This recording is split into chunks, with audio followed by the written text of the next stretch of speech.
江宁县那场官司，我杨旭赢得理所应当。那之后一直在家收拾残局，这一点，我的3个好朋友，还有仆从皆可以证明。亦有偶尔出入，也有人可以证明。对了，就连杨沈氏也可以为我作证。怎么可能？杨文武病我家中，杨沈氏寸步不离，陪伴他的左右。他在病中见过什么人，他一清二楚。大人大可传唤他，与杨旭当堂对质。传杨沈氏上前问话。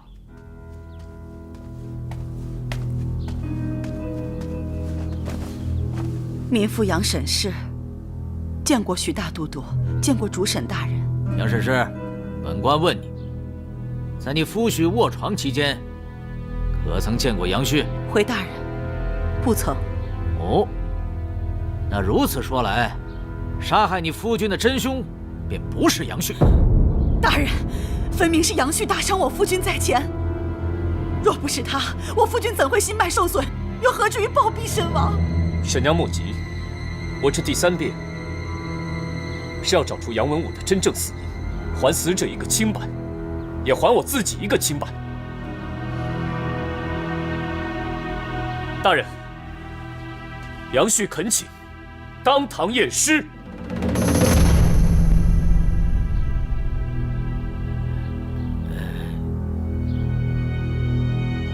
转。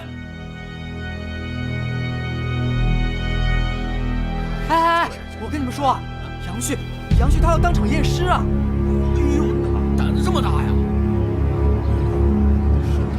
我还是去看看吧。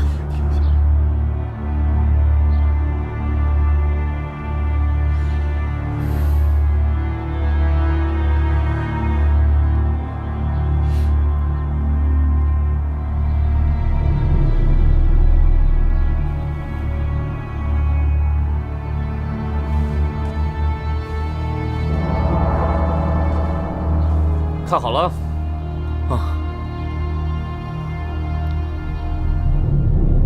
禀告大都督，主审大人，尸体已勘验完毕。什么结果？回大都督的话，死者确实是猝死无疑。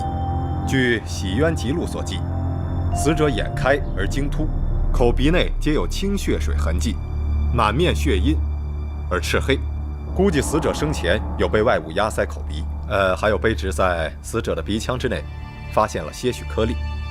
初步判断是夹竹桃的花粉，此花粉性毒，易使心脉受损之人得心悸猝死。知道了，你先下去。是，大人。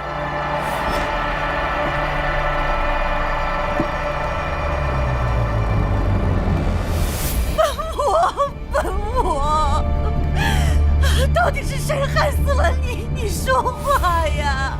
应天府的人何在？参见都督大人。你们应天府是怎么办事的？验尸这么大的事都能出了纰漏。若是我向圣上参你们应天府一本，我想这个后果，你们比谁都清楚。都督大人饶命！都督大人饶命啊！吴不杀，标下在。本案既已昭雪，就不该归咱们管了。你把案卷整理一下，退回应天府，告诉他们，若再出问题，这个乌纱帽就不用戴了。是。杨旭，是。现真相大白，杨旭无罪释放，夺人赴青州，追回削其学籍功名的文书，其家产原数奉还。若有异议的，先自己领30军棍，再来上告。多谢大都督。大都督请留步。杨旭还有一事，想请大都督为我作证。说。我本无意与家族邻里作对，只是他们咄咄相逼，千方百计想要置我于死地。今日不是你杨家除我杨旭之名，而是我杨旭脱离莫离杨家。从今以后，我杨旭遵循母系下士，单自一个寻，寻者海泽也，海纳百川，有容乃大。之前发生过所有的事情一笔勾销。从今以后，再如此，我夏寻必定加倍奉还。我杨家也不需要你这五帝子孙。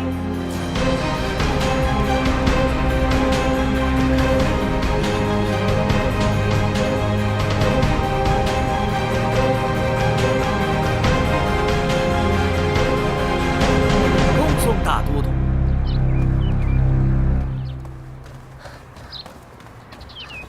哎，杨旭这命啊，可真大呀！就是啊，他还敢当场验尸呢。对呀。两位大哥，小女子冒昧问一句，这案子结果到底怎么样了？放人了呀！那杨旭自请验尸，以证清白。徐大都督处事公断，当场就把他判无罪释放了。那个杨旭长什么样子啊？你们见着他了吗？那离得老远，哪看得清啊？姑娘要是早点来，或许还能亲眼看到。现在人家早就走了。啊，谢谢。走吧。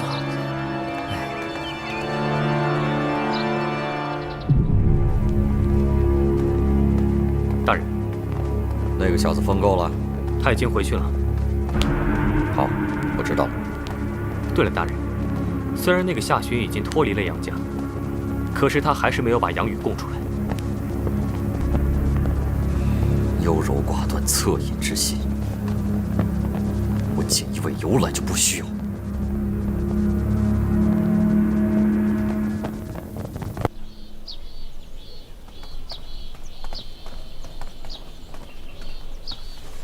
哎呀，乖儿子呀，越来越乖了，越长越高了，是不是？开心吗？我爹爹了。今天晚上去舅舅家啊。好了，宝贝儿，好姑娘，一会儿一定要听话啊。上车吧，驾车注意点啊。当年要不是你把我们赶出家门，我爹就不会死了。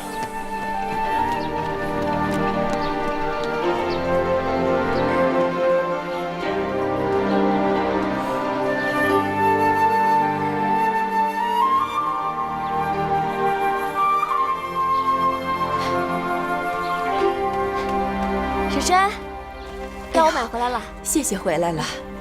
哎，这些天真是太麻烦你了。麻烦什么呀？这都是我应该做的。叔叔身体好些了吗？好多了。哦，对了，谢谢你上次帮我们卖的那个瓶子，卖多了，那瓶子值不了几个钱，咱不能多拿人家钱，不是？哎呀，婶婶，你就拿着吧。当初我和我爹落难，只有您肯帮助我们两个。太太们，求求你了，太太们，太太们，求求我爹吧！婶婶，求求我爹吧，求求我爹吧，我爹生病了，婶婶。来，慢点啊，慢点。来，快把药给你爹拿去吧啊！谢谢婶婶，谢谢婶婶。快去吧，快去吧啊！虽然说那碗药我爹没有来得及喝，但是您的救命之恩，我永远不会忘记的。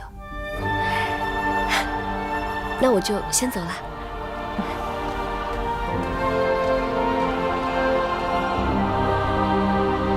爹爹，要是您还活着，那该多好啊！还有呢，你们听说没有？客官请。那个谢世豪谢员外的生源呀，也是花钱买来的。真的？你想啊，生源不用交赋税啊，这谢员外家也不交赋税，这岂不是只进不出？这谢员外就跟那貔貅一样，只吃不拉。胡说八道什么呢？是不是胡说八道？公堂上走一遭便知。你是谁啊？叔父，我是谢谢啊。当年你冤枉我偷了你的珠宝，把我和我病重的老父亲赶了出去，你不会不记得了吧？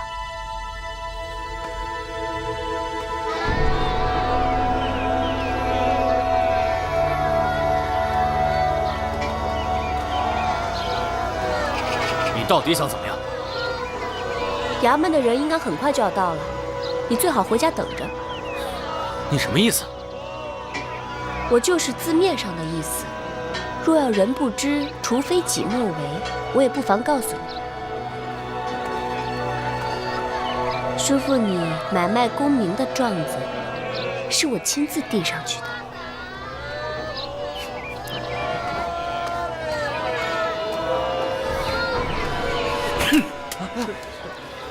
老爷息怒啊！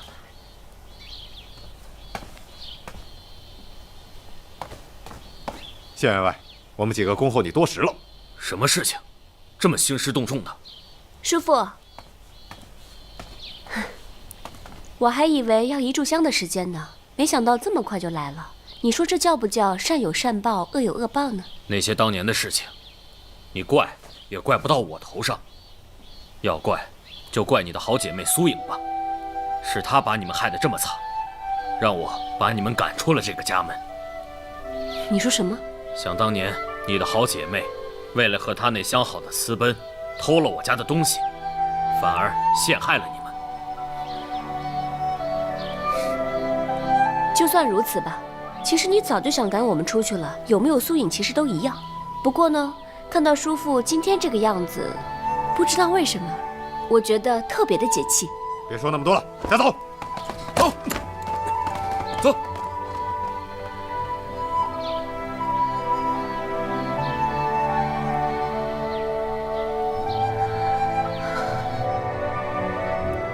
爹，我终于让那个谢世豪得到了应有的报应。可是你却看不到这一刻。爹，你回来好不好？我好想你啊，爹。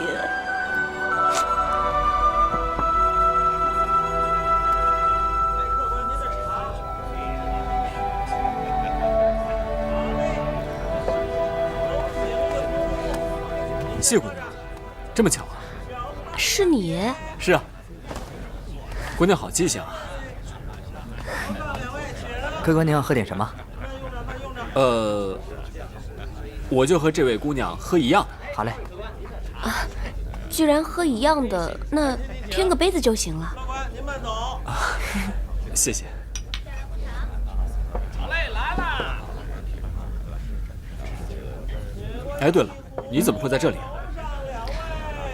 浪迹天涯，四海为家。既然现在走到这儿了，便停在这儿了。哦，那你在这里待多久啊？或许今天，或许明天，我也不知道。哦。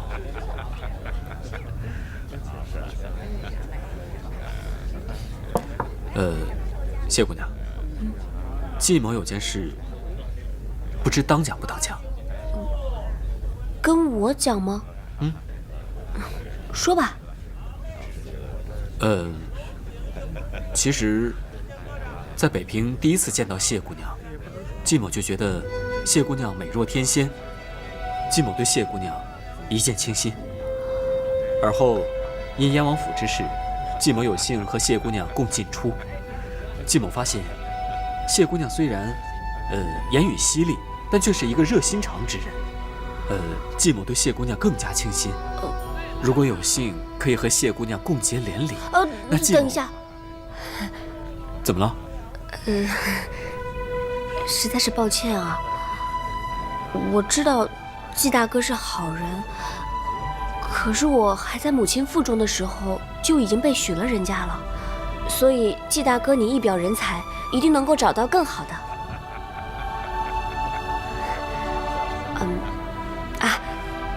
我还有些其他的事情没有处理完，我得先走了。不如今天喝茶就算我请吧，实在是对不起啊，季大哥。小二，这里结账。好嘞。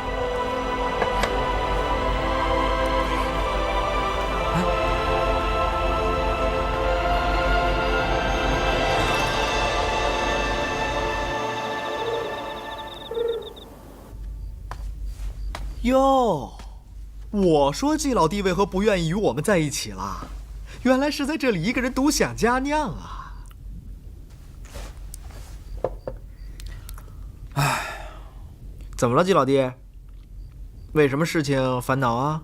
北方有佳人，绝世而独立，一顾倾人城，再顾倾人国。宁不知倾城与倾国，佳人难再得。看不出来啊，季老弟，你平时一本正经的，原来和我一样啊！呀，不知道是哪家的千金如此有幸，能成为季老弟口中的佳人呢？我今天见到他了，我也跟他表明了心迹，可没想到，人家有婚约在身。有了婚约又如何？不是还有解除婚约的吗？哎呀，高门大户就有些麻烦。但如果只是小门小户，那就简单多了。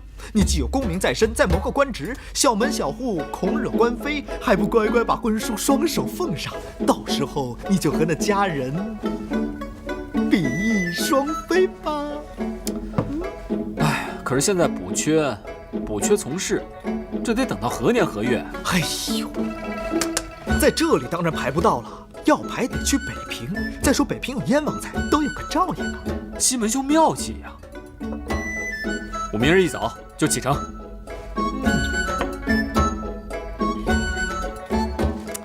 我说夏老弟啊，你看咱们在这房舍里也太无聊了，不如出去转转吧。也罢，这整日待着，人都倦怠了，转转也好。哎呀，我看你是没工夫闲着了，你身上还有大事要办。什么大事啊？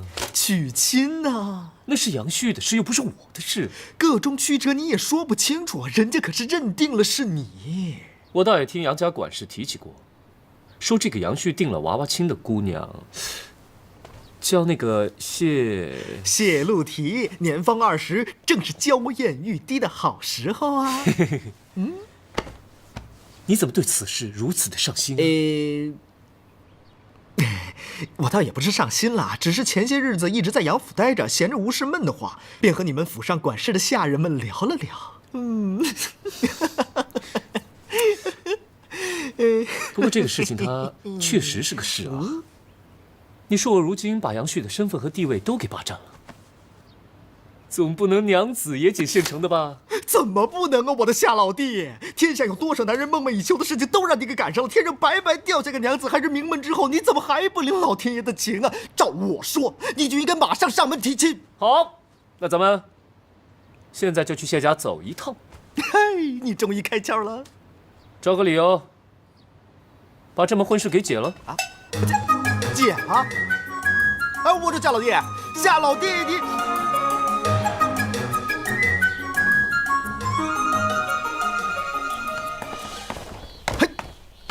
哎，怎么样啊？听周边的人说，谢家10几年前就卖了宅子，搬走了。搬走了？是啊，这聚宝门附近是繁华之地。听那老者说，谢家当时家里比较拮据，便出售了这里的房产，搬到地价比较便宜的城边去了。因为出售祖产总是件丢人的事嘛，所以搬去的具体地方，原来的老邻居也不太好打听。这些年来也没有来往，所以就更不知道喽。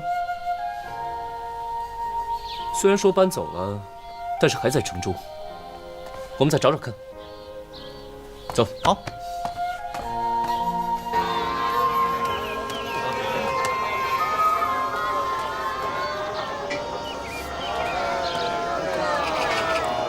来了。如何呀？这谢家也真是够惨的。家道中落之后，谢家老爷夫人双双去世，就留下那个独女谢露缇。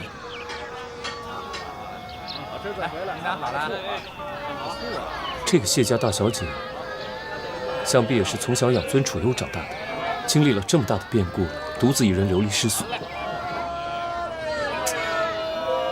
也不知道她如今是否平安。我说夏老弟，你不是说无意迎娶，取消婚约吗？可我怎么看来，你这倒是满心惦念着那个谢露缇谢小姐呀。我这个不叫满心惦念，这叫怜香惜玉，好吗？我夏某从小也是在街巷中长大的，深知世事的险恶。想他一介名门出身啊，遭遇如此的变故，难免会令人唏嘘。哎呀，做人要厚道啊！哎，你看，要不这样吧，我们去你那准岳父的坟头上炷香拜一拜，也算是对谢府有个交代了。走，丁家。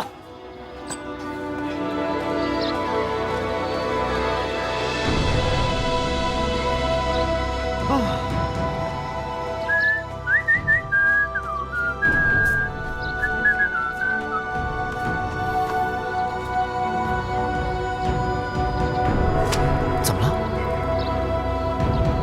这怎么有个姑娘？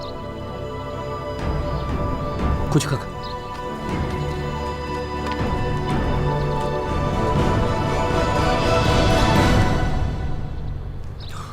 哦，谢姑娘，你怎么在这儿啊？我为什么不能在这里啊？那你们为什么会在这儿？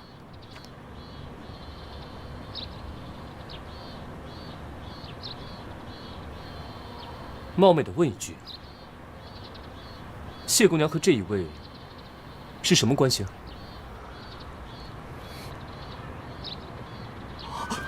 夏老弟，莫非那个谢露缇姑娘？你当真是谢府千金谢露缇？你怎么会知道我的本名啊？可是那雨飞二字，那是我为自己取的小字。谢姑娘在儿时的时候，是不是父辈曾经为你许下过一门亲事？是一门娃娃亲，对方叫杨旭，是这样吧？你是怎么知道的？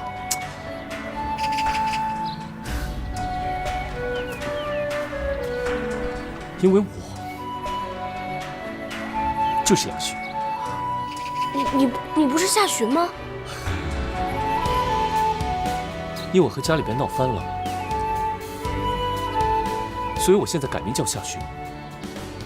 从此以后彻底脱离杨家。哎呀，你们俩竟是打小定下的一对娃娃亲，到头来你小子这取消的婚约还做不作数了？啊？取消婚约？那都是父辈们的戏言。啊！再说我现在不是已经彻底的脱离杨家了吗？哼！你个杨旭，一朝得势便看不上我这样的小门小户了是吗？真是个势利小人！若我未曾谋面的夫婿果真是你，我不嫁也罢。不是谢姑娘，你不要误会，你先听我解释一下好吗？还需要解释什么呀？你已经说得很清楚了。如今我们谢府家道中落，你也不是杨府子弟，那便没有了交情。我和你，谢姑娘，在下从来没有这么想过。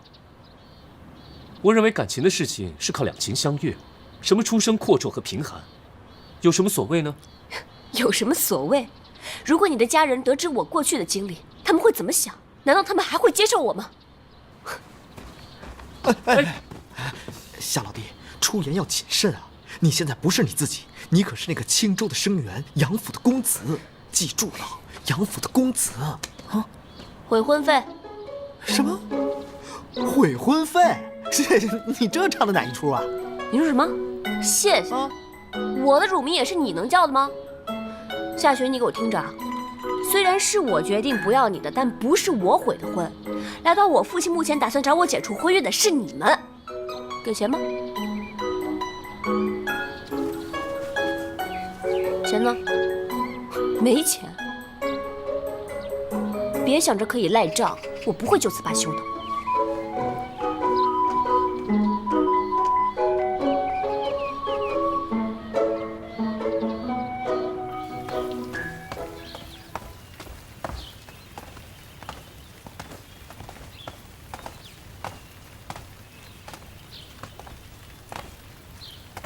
嘿，还真不拿自己当外人啊！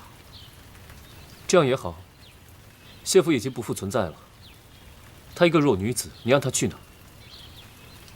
刚好就让她在这夏府好好待上几日吧。这么说，你这是怜香惜玉了？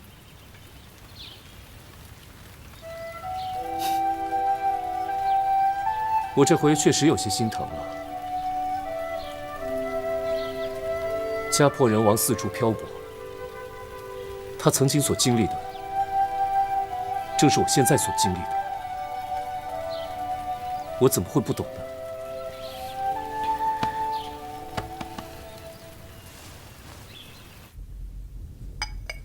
如此说来，季老弟曾经当过燕王的座上宾了。在下确实与燕王府有一段渊源。失敬，失敬。在下初来此地，人生地不熟，还请大人多多关照。好说，好说。过几日府上宴请好友，季老弟也赏官过来坐一坐吧，老夫也好将你引荐给诸位同僚们。季某谢过大人。季刚先谢过大人扶住了。哎，哪里哪里，老哥敢断言，今后你的仕途之路定当一帆风顺，这忙我是帮定了。谢过大人。不过兄弟以后混出息了，可别忘了我这个老哥，啊？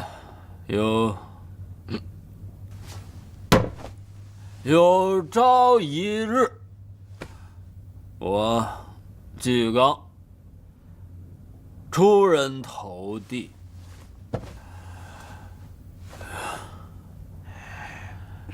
谢雨飞一定会成为我的娘子。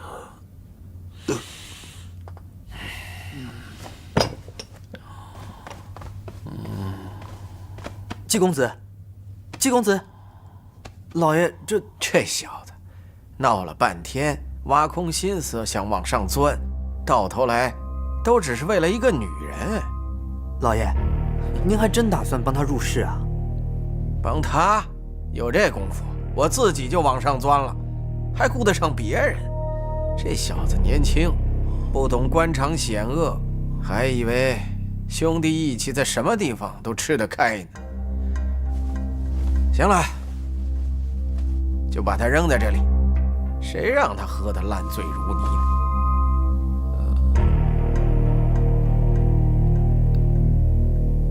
谢姑娘，等我一定会去找你。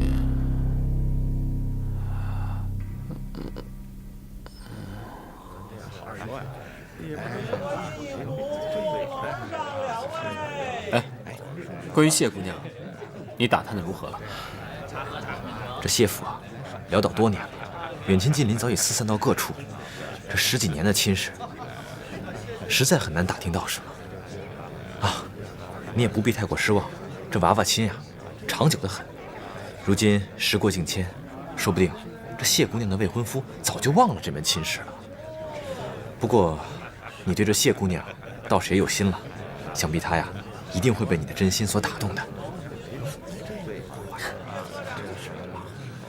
来，借你吉言，你这一路四处打听，也是辛苦了。大家同窗一场，帮你还不是应该的吗？不过一路上也没受什么苦，就是回来的时候碰上凌霄帮闹事，耽搁了好些功夫呢。凌霄帮？是啊，这帮人现在是越来越猖獗了，恐怕过不了多久就要惊动应天府，惊动圣上了。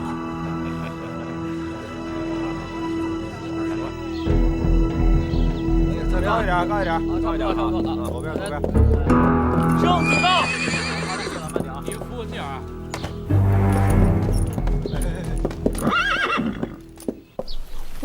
哇，御前侍卫！嗨，哇什么哇？是御前3等带刀侍卫啊！御前3等带刀侍卫，啊，这夏老弟不是一飞冲天了？这3等带刀侍卫是多大的官衔呢？这个多大？啊，谢谢。什么时候进来的？啊，你手里拿着这么一大叠宝钞做什么？数钱呢？这是我的悔婚费。啊，这么多？这位是？哦，你还不认识？我来介绍一下啊，这位是谢雨菲姑娘，是夏寻未过门的娘子啊，不过已经解除婚约了。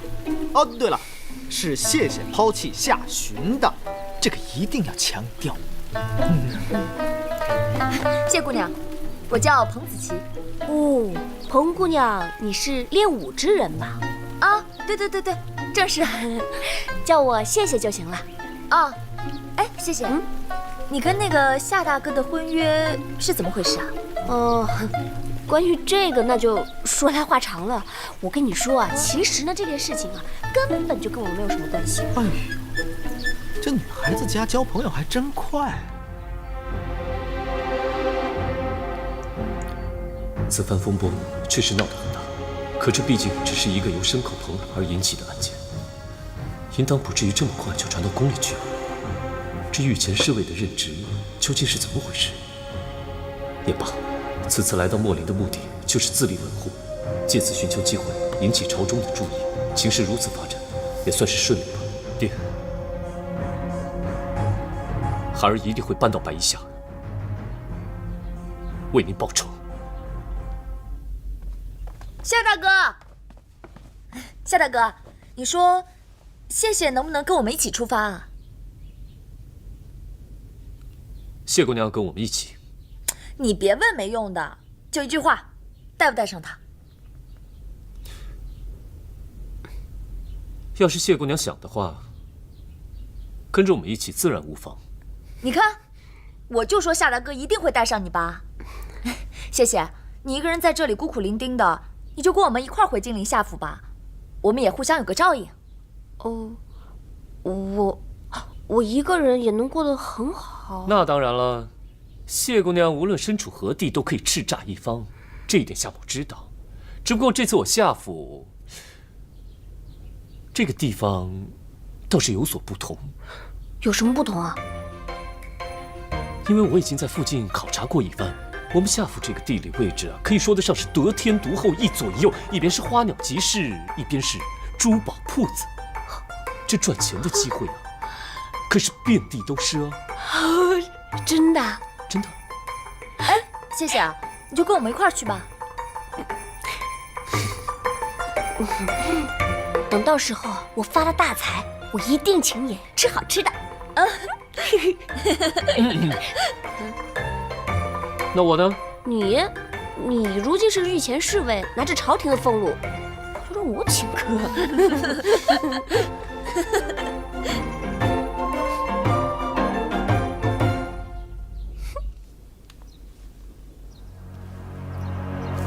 大骗子夏洵，你恐怕还不知道，你在墨林打赢了官司之后，黄子成再度联合文官，企图把事情闹大，甚至传到了皇上的耳中。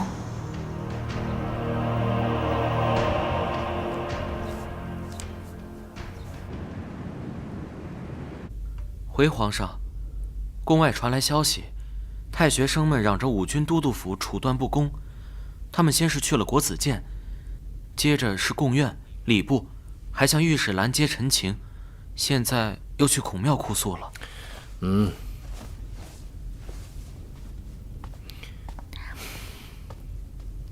黄大爷，到你了。哦。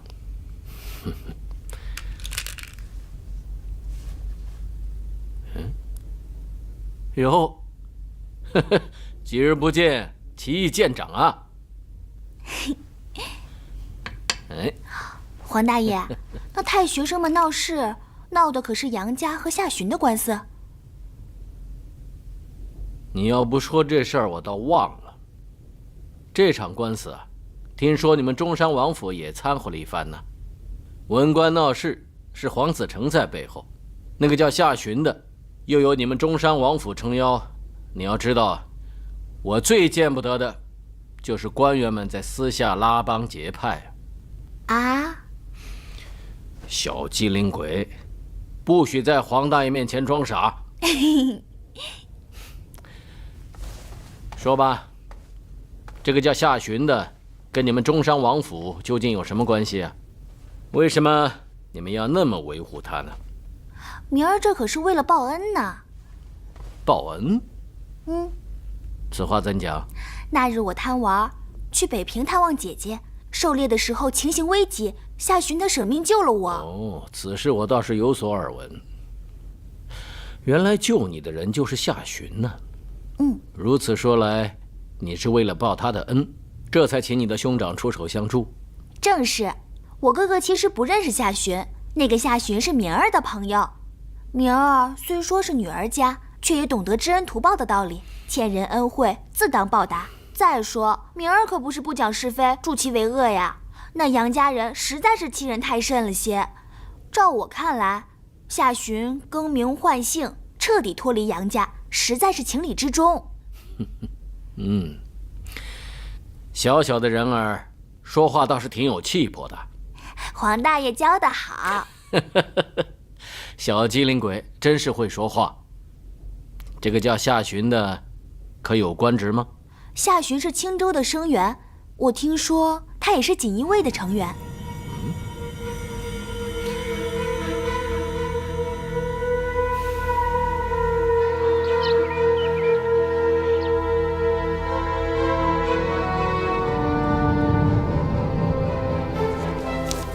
既然是小郡主的一番话，让我当上了这个御前侍卫。这小郡主还真厉害啊！皇上竟然对她言听计从。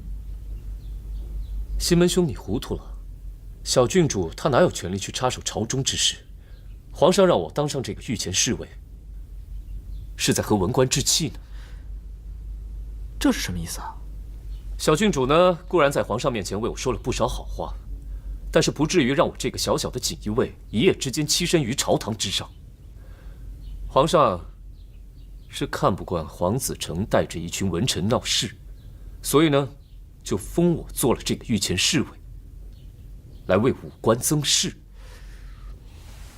这皇上果然不是一般人能做得了的，高，实在是高。朝中文官结党，他便提拔武官来分庭抗礼。你夏寻被那黄子成贬得一文不值，他偏要你处在那大殿上来煞杀那些文官们的力气，果然是妙招。夏大哥，今天是你第一天上朝，可别迟到了。时辰到了，的确该走了。哇，这身官服也太适合你了吧，简直是英气逼人啊！是不是啊？谢谢。啊，想不到你穿上这身飞鱼服，还真是人模狗样的嘛。你这狗嘴里还真吐不出象牙了。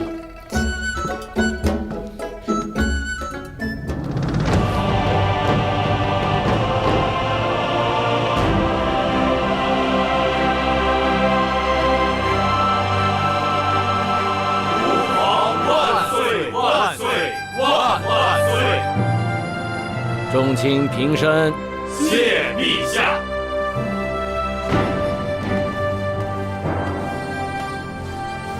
启禀陛下，臣张信奉旨查春闱科考案，今日复旨。钦奉旨重阅试卷，结果如何？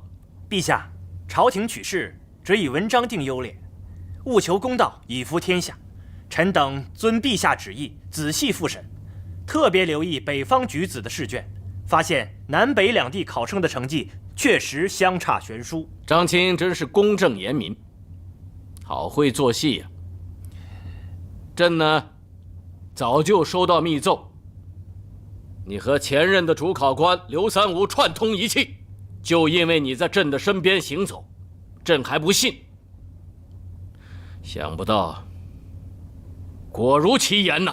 陛下，这是蓄意污蔑，臣自受皇上斥责，禁足府中，不曾离开一步，如何与张信大人串通？北人不能上榜，非是我等舞弊，原因实则有三。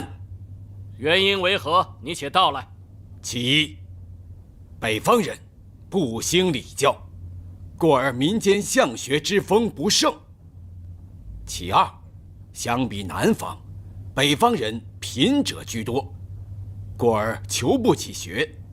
其三，帝都在金陵，北方人不熟悉科举制度，而南方举子耳濡目染。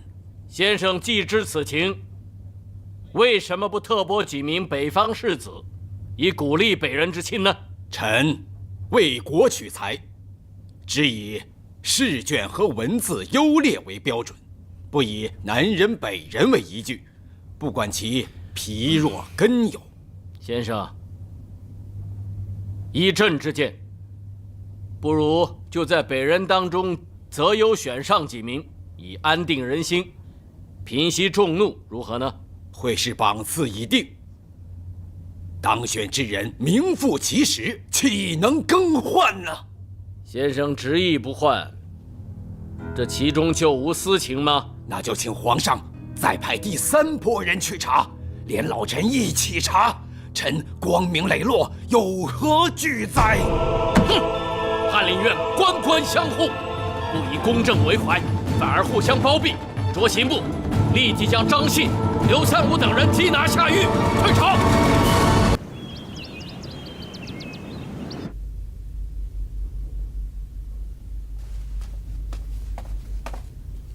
夏洵，真的是你啊！黄大爷果然叫你进宫当差了。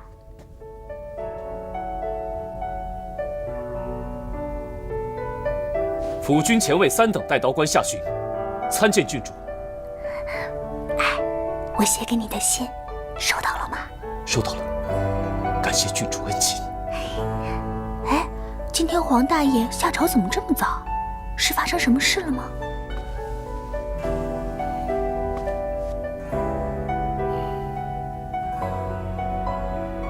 的确是发生了大事，惹得皇上非常生气。这些大臣们着实是可恨又可敬。算了，咱们不要在这里讨论国家大事。郡主，这可是景深殿，是大臣们议事的地方，郡主久住于此，不太妥当吧？好吧，那我改天到你府上去玩。嘿。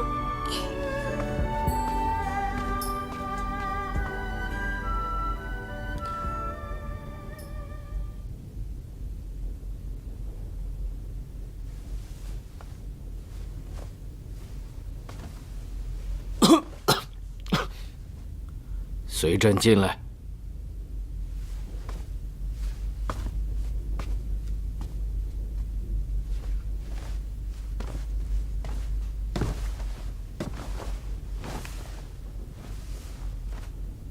你方才说，他们又可恨又可敬，这是什么意思？微臣只是武人，不该单说无妨。朕赦你无罪便是。是。微臣以为刘三五等诸位大人坚持科考公正，以成绩取士，在皇上天威之下犹不退缩，这是忠臣，所以可敬。继续说。可是他们只守自己的道，不顾天下的道，只顾眼前的道，不顾长远的道，是为不智，所以可恨。怎么说呢？若诸位大人能体察圣意，录取几个北方士子，既可平息此番北方举子官员的不满，又可鼓励北方向学之风。可惜，他们不能体谅皇上的苦心，只知就事论事，不能看其长远，所以可恨。北人受金人、元人统治，先后有300余年。败落的不只是圣人文章、诗礼教化，还有丢失的民心呢。这才是最重要的。长此下去，北方愈来愈弱，南方则愈来愈强，差距越来越大，这天底下岂有宁日啊？皇上说的是，若不足为万民谋福祉，什么大道，也不过是迂腐无用之道。说得好。哎，满朝文官精英荟萃啊，却不及你区区一个御前侍卫的见识啊！哎，怪不得科考之事会落得这般田地呀！皇上，微臣倒是有一个提议，不知当不当说。哦，你有什么法子？快说给朕听听。科考制卷是否可以依照南北情势，开南榜与北榜，分别进行批阅？这样一来，既可让北方学子看到前途方向，鼓励北方向学之风，又不致因南北学子混于一堂，导致落榜的尴尬。好主意啊！这的确是个好主意。夏璇啊，你只是当个武官呢，着实太可惜了。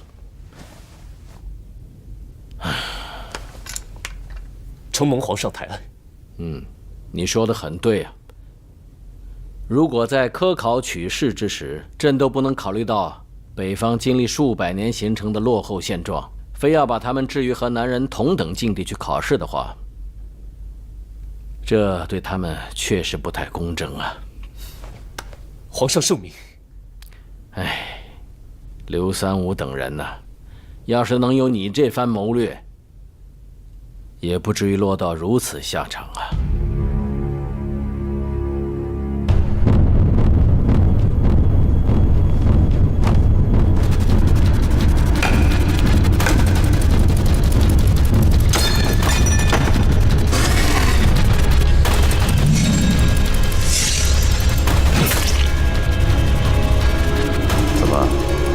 第一次看法场行刑，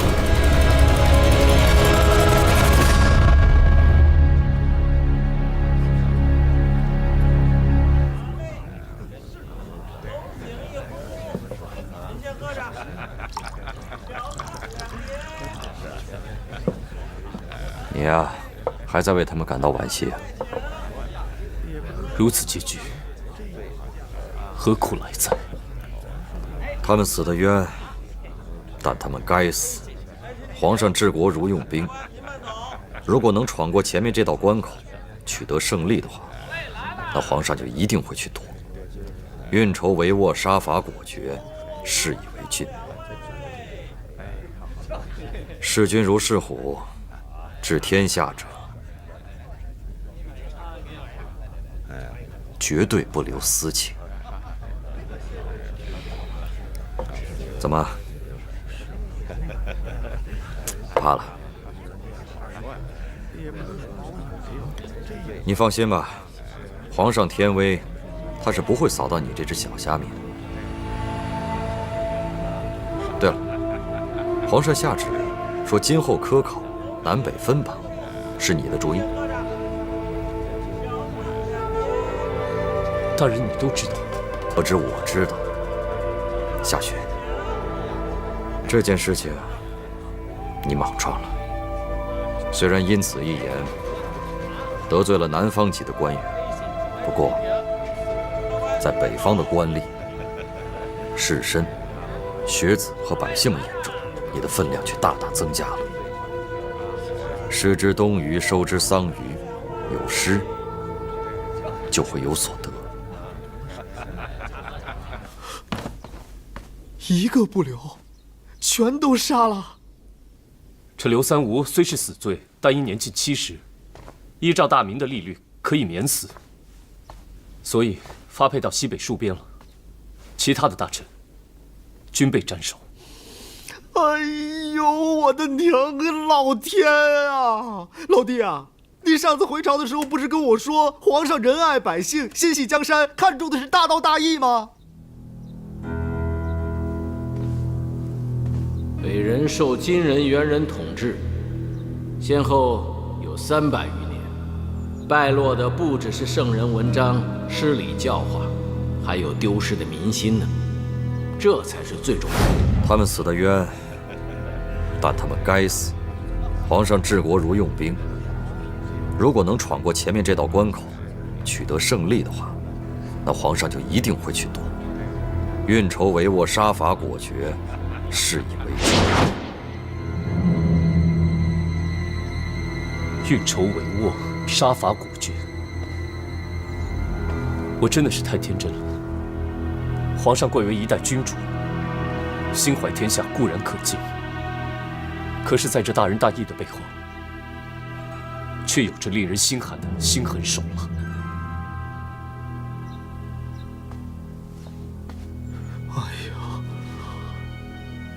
这人世间最深的莫过于帝王之心，想到那皇帝老儿，还真让我直起鸡皮疙瘩。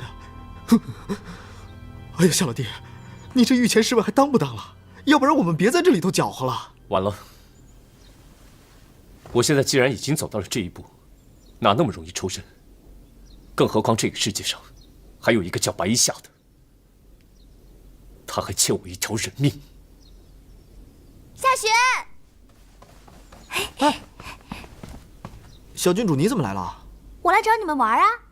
哎，我听说你受到了黄大爷的重用啊，怎么样？入仕当官的感觉不错吧？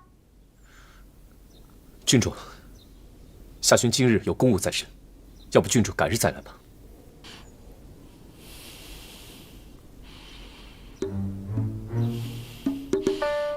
哎呀，这不会是要哭了吧？好你个夏玄，你这个御前带刀侍卫是怎么当上的？还不是我辛辛苦苦求黄大爷帮的忙。还有你在秣陵闹的事，要不是我叫我哥出马，你现在还在和那些杨家人打官司呢。你简直见利忘义，过河拆桥。好，都是我的不对，还不行吗？这样，郡主你想去干嘛？我夏寻奉陪。这还差不多。要不我们下棋吧？好啊，我现在就让人为郡主准备棋盘，怎么样？我还是第一次到你府上玩呢，要不趁着备棋的时间，你带我到处转转吧。郡主请。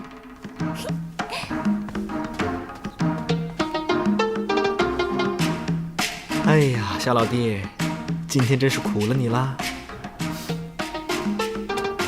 我刚好心很乱，就陪郡主走一走，全当是散心。去吧。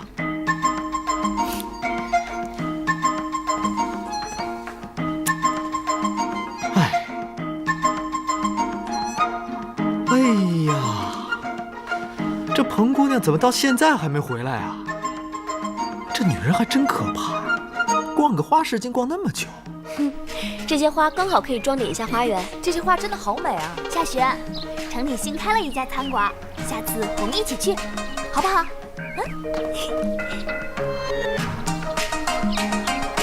谢谢。我们回去吧。回去？你刚刚不是还说要把今天这些花栽进夏大哥的花园里吗？我看还是改日吧。谢谢。我看呀，真正栽进夏大哥花园里的是你这枝花吧？你胡说八道什么呢？我都不知道你在说什么。看来啊，真让我说中了。我才不会看上他呢。我可什么都没说呢，分明啊是你自己心虚。我再也不理你了。我听西门庆说，你和夏大哥是不打不相识，一见面就吵架。可是这些天，我看你俩似乎也不怎么说话，甚至还刻意避开他。别开玩笑了。谢谢。我是个习武的粗人，说话不会那么文绉绉，那么弯弯绕绕的。我就问你一个问题：当你得知夏寻是你指腹为婚的夫君时，你是不是根本就不想解除婚约？是又如何，不是又如何？谢父早已寥落不堪，现如今我也只是四处流浪的江湖骗子，这些他全都看在眼里了。现在这样的我和他，根本就是两个世界的人。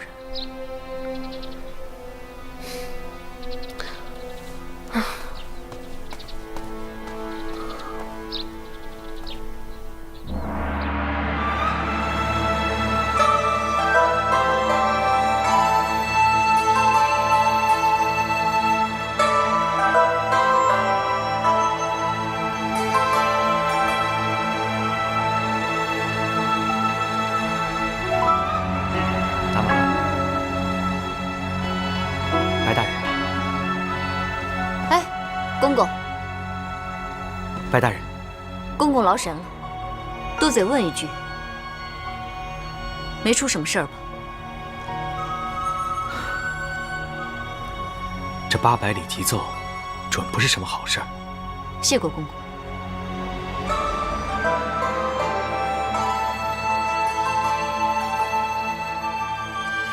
这凌霄帮，你知道多少啊？不过是些闹事的暴民，乌合之众罢了。你说的这乌合之众啊，闹出的动静可不小啊。不过是群流民草寇，难成气候，皇上大可不必过于忧虑。草寇？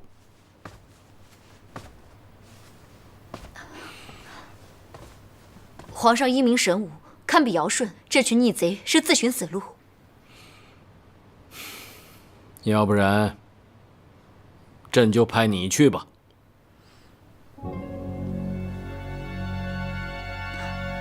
皇上，微臣还是留在皇上身边听候差遣为好。至于去治理凌霄帮那帮逆贼，臣心中倒是有个合适的人选。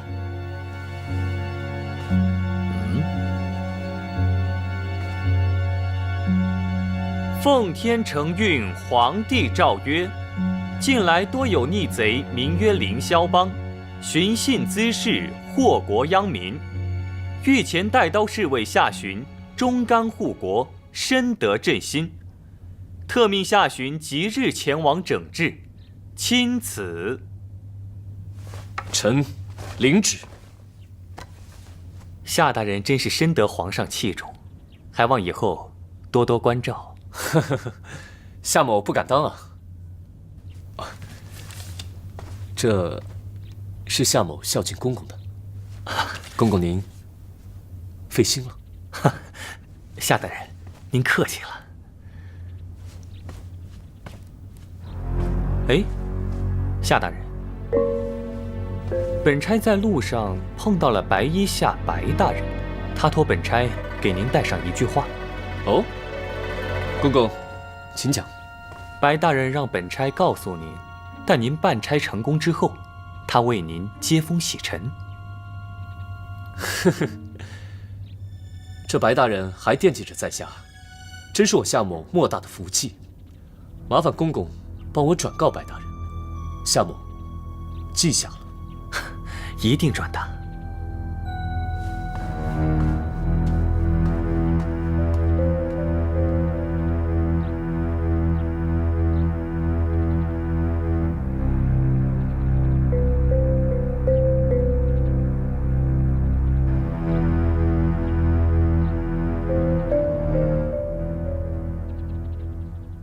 哎呀，老弟呀，我给你买了南街水果，特别新鲜，来尝尝。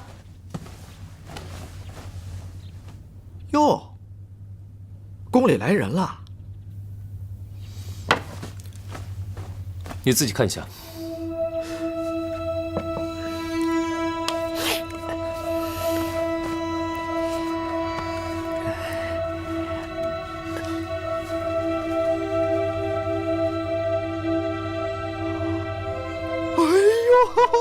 恭喜呀，恭喜呀！朝廷这么器重你，前途无量啊！这倒未必是好事。你这小子就别得了便宜还卖乖了。看看啊，各级官吏若有阻扰，特赐临机专断之权，这可是御赐恩宠啊！啊！坐下。恐怕事情没有这么简单。今天传旨的公公给我捎了一句话，白衣夏白大人要他带话给我。若是这次我凯旋攻城，他必给我设宴接风。哎呦，这么一说，这场酒宴他根本没打算设。他若单是希望我这次剿匪不成功，这倒也罢。只怕你怕他害你。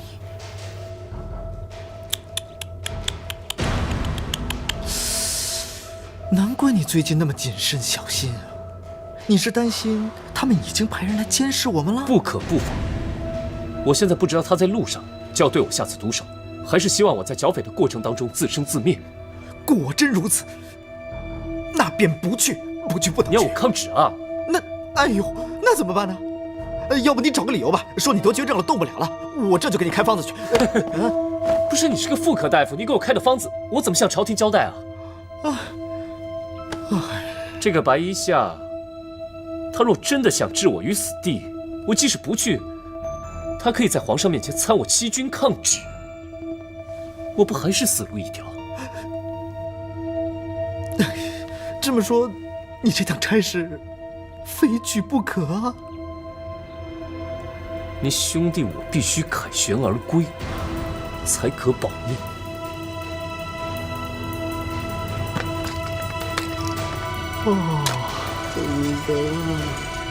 我必须要好好的活下去，才能为我老爹报仇雪恨，才能让他在九泉之下得以安息。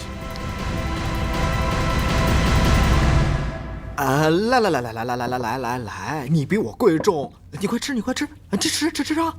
这趟派你去剿匪，担这么大的风险，我本应该随你一起去的，可我仔细想了想，彭姑娘一个人在家，一个姑娘家的，身边没人照应哪能行啊？要不然这次我就不随你去了，我就守着彭姑娘，就等你凯旋而归啊！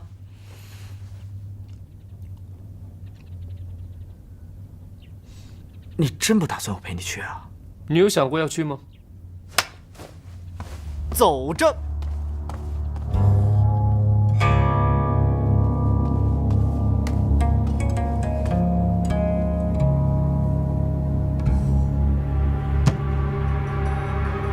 去，给我盯紧夏巡。属下明白。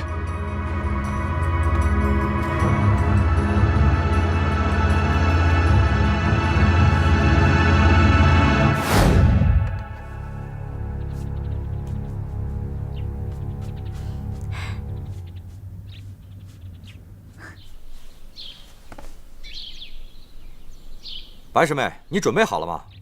师傅命我们出门采办。催什么催啊？就快好了。你刚才不说剑找不着了吗？要不要我进去帮你找？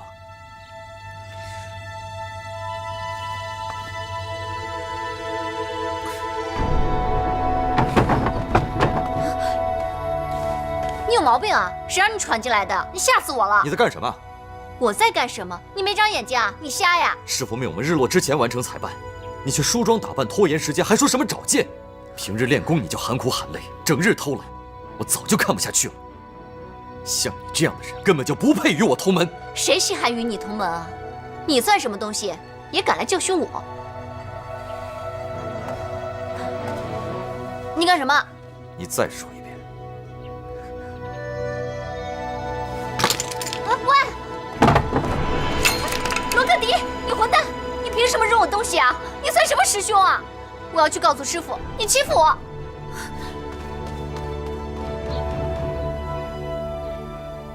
可迪，你师妹说你扔了她的东西，可是真的？回师傅的话，是真的。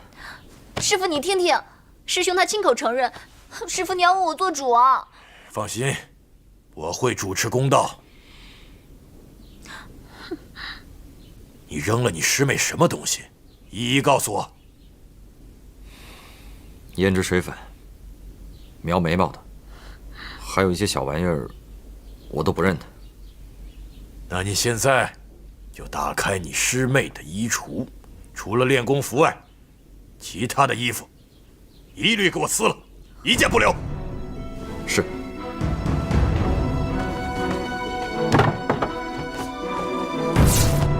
不要，别！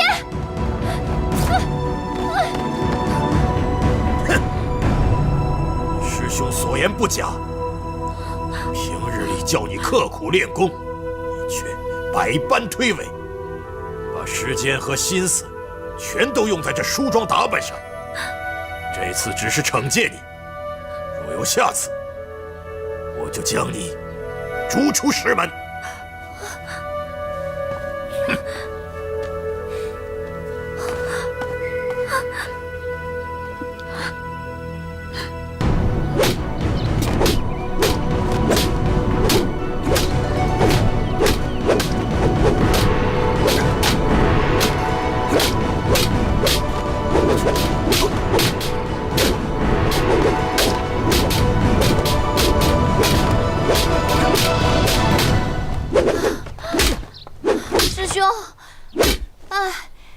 这天太热了，我都已经换了3套衣服了，咱俩歇歇吧。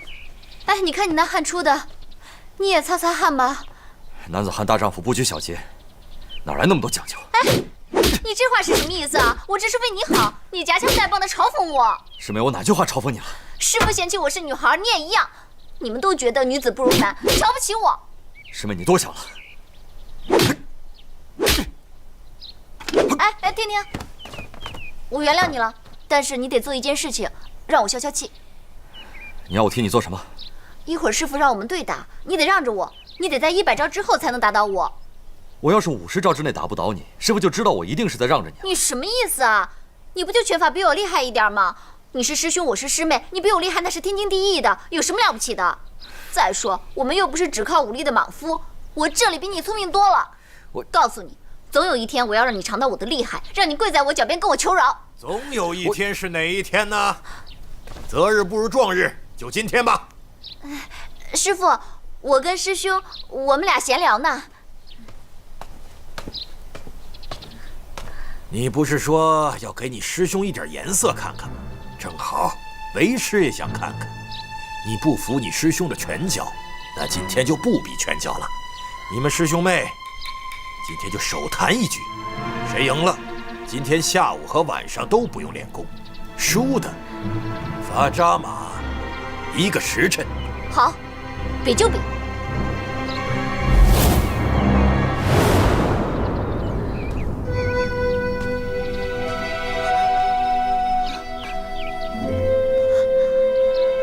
你服不服？不服。为什么明明是我赢了，师傅还要惩罚我？是啊，为什么？你的确聪明过人。你要记住了，人生在世，往往是聪明反被聪明误。尽管你机关算尽，但是你还是争不过命。命里有时终须有，命里无时莫强求。这2句话你要牢牢记住。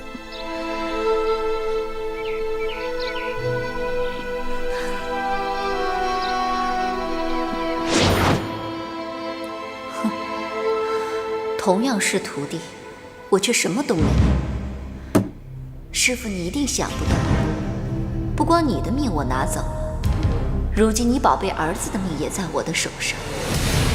我要你们3更死，你们就绝不可能活过5个。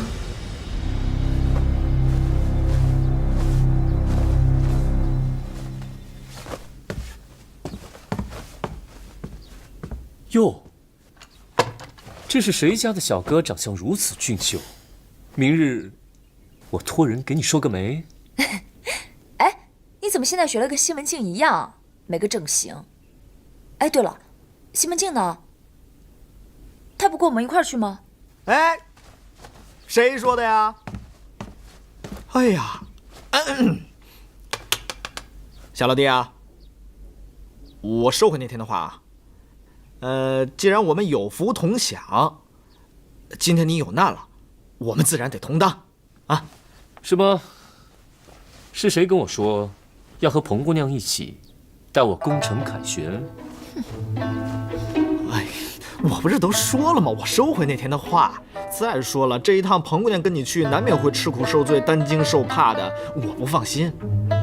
你就管好你自己吧，本姑娘用不着你操心。哎，话可不能这么说。像彭姑娘这样的美人，没有我亲自护送，我怎么能放得下心呢？我是你兄长，又是彭家女婿，这于情于理也不能扔下你们俩。哎，西门庆，什么女婿啊？你再敢说一次？不说啊！再说。好了好了，罢了，咱们一起上路便是。好嘞，彭姑娘，这一路上有我西门庆在，我绝对不会让你受半点委屈。要是有贼人敢为难你，我绝对过去跟他拼命。西门庆，你有完没完啊？哎，彭姑娘，等等我。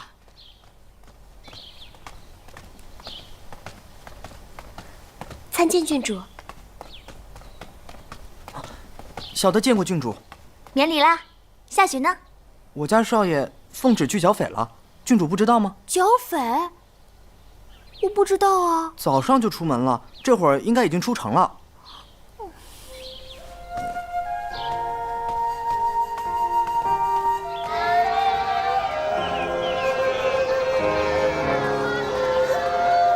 剿匪有什么好玩的？剿匪也不跟我说一声就去了。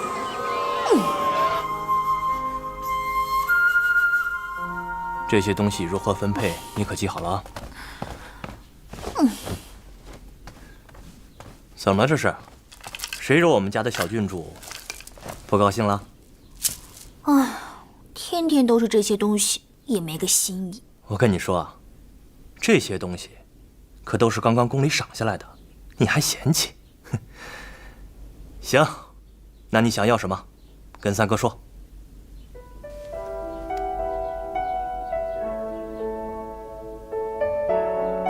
我身上实在找不出可以送你的东西了。喏，这是我最喜欢的香囊，送给你吧。快收下吧。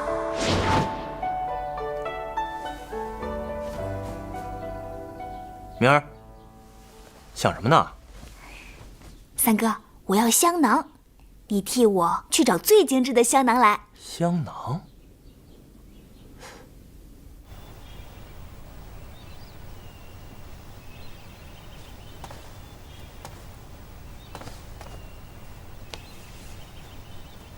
这个织金边的比刚刚那个要好，刚刚那个不要了，要这个。哎，怎么了？我挑的香囊不好看啊？好看，怎么能不好看呢？你说你都挑了那么多香囊，都已经能够把夏寻给埋起来了。想一想啊，我就觉得好笑啊，是好看，好看啊。三哥，哎，你不是已经送了夏寻一个香囊了吗？是啊，就是因为他之前收下了我的香囊，所以我才要多送他几个。万一我之前送他的那个脏了破了怎么办？哦，三哥，你早上要用早膳，中午要用午膳，晚上要用晚膳，中间还有点心，夜里还有宵夜。你每天用这么多顿膳，你都不嫌弃，凭什么会觉得夏寻会嫌弃我送他那么多香囊呢？对对对，郡主言之有理，那你继续挑吧。哎，这两个，哪一个更英武霸气？左手那个。那这个就送给夏寻，这个呢就送给三哥吧。哎，我说你这个臭丫头，我堂堂一个大都督，难道还不如夏寻英武霸气？你可别忘了，要不是你三哥我，夏寻现在哪有福气带着你送的香囊，更别提如今还封了官，受皇上重用。啊，我才不乐意他被皇上重用呢。如今他被派去剿匪，你说多危险呢？好，那我现在就上书皇上，请求撤了夏寻的职。那可不行，他如果不在这里任职，谁知道他又会跑去哪里啊？那谁陪我玩啊？三哥我呀。三哥是三哥，三哥可跟他不一样。那是，我堂堂一个大都督呢。哎，三哥，夏寻他去剿的什么匪啊？他那里危不危险？他那里人手够吗？你就把你的心放肚子里。夏寻去了济南，不会有事的啊。挑你香囊去。这香囊不对。那凌霄帮在济南盘踞已久，俗话说，强龙不压地头蛇。夏寻此行，恐怕是危机重重。明儿这傻丫头，一直将夏寻的救命之恩记在心上。凌霄帮的凶险之处，还是不要向他多说了，免得他日夜寻衅。但愿夏寻吉人自有天相，早日平安归来。夏老弟，咱们不是要去探访凌霄帮的消息吗？来官府做什么？这俗话说啊，强龙压不过地头蛇。咱们要是想压住凌霄帮这条地头蛇，就要借用另外一条地头蛇。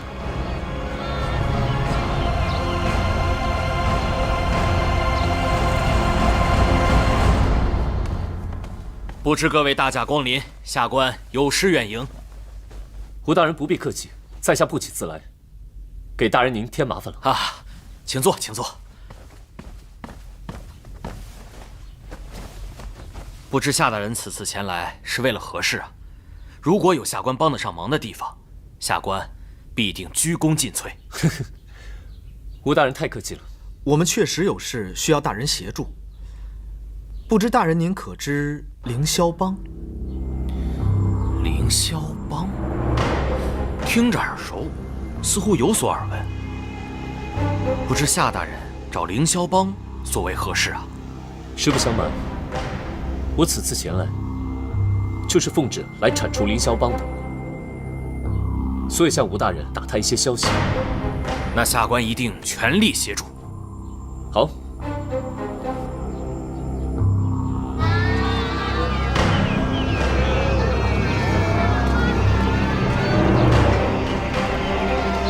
二麻子，这位大人有话要问你。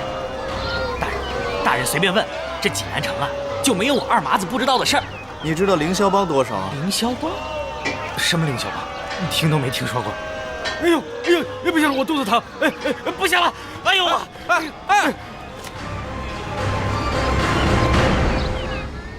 老板娘，哎呀，官爷来了。老板娘，打听个事儿。您说，听说过凌霄帮吗？真不好意思，我从没听说过这个名字。当真从未听说过。来，这个您拿着。这是干什么的？给家里的妻妾用的，您就别再为难小的了，小的真不知道啊。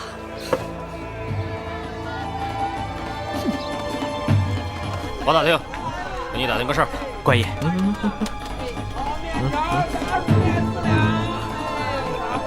哎，你们这酒里掺水了吧？这……不过我不是要问你这个，知道凌霄帮吗？不知道，我什么都不知道。你干嘛怕成这样？这凌霄帮比酒里掺水还可怕吗？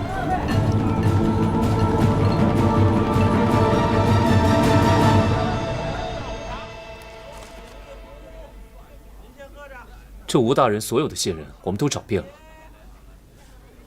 居然没有一点凌霄帮的消息，这件事实在太古怪了。你接下来打算怎么办？有什么想法吗？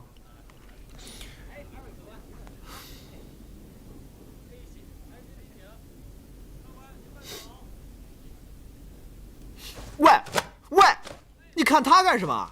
你可别打他主意啊！西门庆，你想到什么办法？如果需要我帮忙的话，尽管说。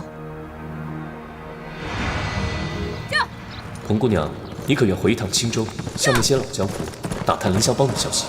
好，我这就动身。新鲜的鱼。老人家，你有听说过凌霄帮吗？没有。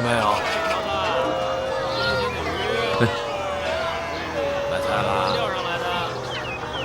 嘿！你那么心不在焉，在干嘛呢？我的心肝被你派走了。你们家那个心肝宝贝比你武艺高强多了，况且人家可是回家，你怕什么呀？你是站着说话不腰疼。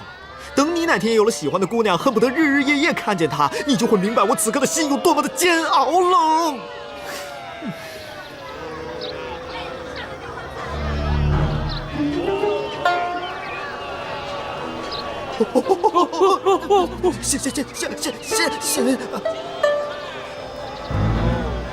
谢什么谢？你耍我呢是吧？看错了吗？走了。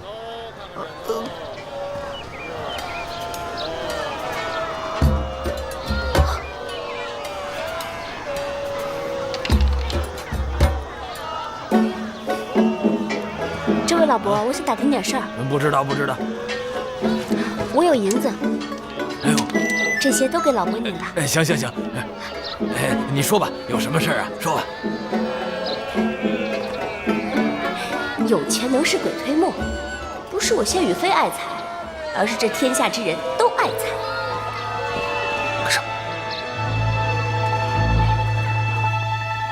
这凌霄帮帮主啊，叫牛不野，说来倒是有些手段的。他最喜欢跟老百姓说什么这个大灾之年，天地大劫将至。要是信了凌霄帮，就可以在仙人的保佑下，在大灾之年化险为夷，免遭劫难。那老百姓就真的信了？哎，有的真信呐，啊，也有捣乱的。有的人真以为信了就可以保全自己，还有的人呢，就是想趁机发个财，趁机呀捞点名声，这里头乱着呢。